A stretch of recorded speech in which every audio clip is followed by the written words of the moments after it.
अहिल्या, द्रौपदी, तारा, कुंती, मंदोदरी तथा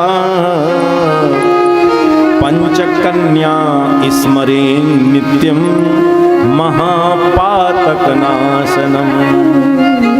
महापाप भी इन 5 का स्मरण करने से, पंचकन्याओं का नाम लेने से महापाप मिट जाता है।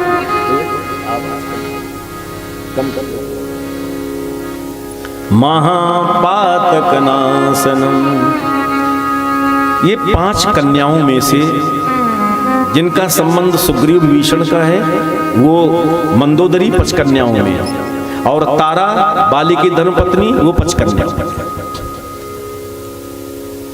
और रूमा 5 कन्याओं में नहीं है, इसलिए ये अपराधी था, इसको दंड दिया गया। मंदोदरी और तारा 5 कन्याओं में है, इसलिए भगवान ने उनके अपराध को नहीं पकड़ा। अब 5 कन्याओं में है क्या, विशेषता क्या है?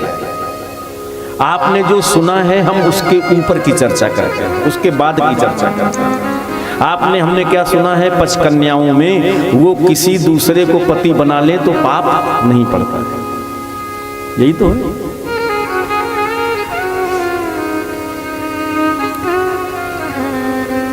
जो आपको जानकारी है वही मैं शास्त्र दृष्टि से आपके सामने रखता हूं।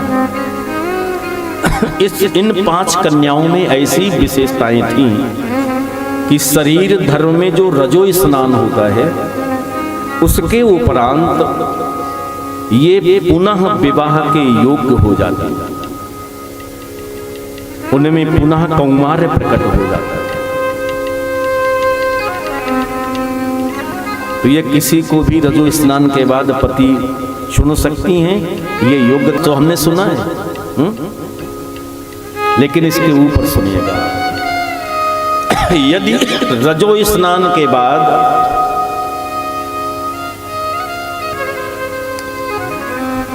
उनका कौमार्य उन्हें प्राप्त हो जाता, दूसरे पति चुनने की पात्रता योग्यता मिल जाती, तो ये फिर सामान्य स्त्री को क्यों नहीं मिली? यदि शरीर दृष्टि से वो श्रेष्ठ हैं तो शरीर धर्म तो इनका भी उन 5 कन्याओं के जैसा ही है। तो फिर किसी भी स्त्री शरीर को रजो स्नानोपरांत कौमार्य मिलना चाहिए, दूसरे पति को चुनने का अधिकार मिलना चाहिए, लेकिन ऐसा है नहीं। तो इसका मतलब है कि 5 कन्याओं की जो विशेषता है वो शरीर धर्म से ऊपर उठ करके है। रजो स्नान के बाद वो कुमारी कौमार्य रूप पा लेती हैं। बात केवल यही नहीं है, नहीं तो फिर आप में उनमें अंतर कैसे है? जो छिपा हुआ शास्त्र का रहस्य मैं वो आपको परोस रहा हूं।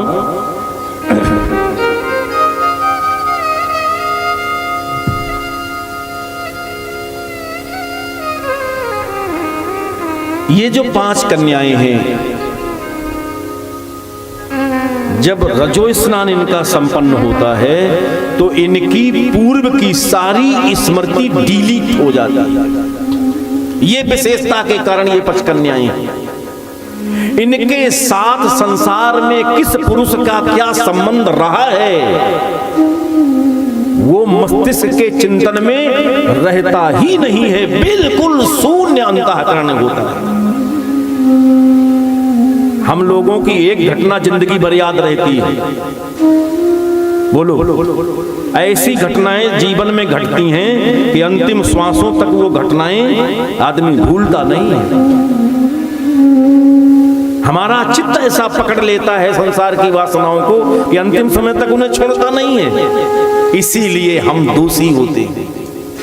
और ये 5 कन्याओं की ये विशेषता है कि जैसे इनका रजो स्नान हो तो इनके मन में, बुद्धि में, चित्त में, अहंकार में कुछ भी पूर्व की घटनाएं रहती ही नहीं है। ये है बुद्धि का अंतःकरण का कौमार।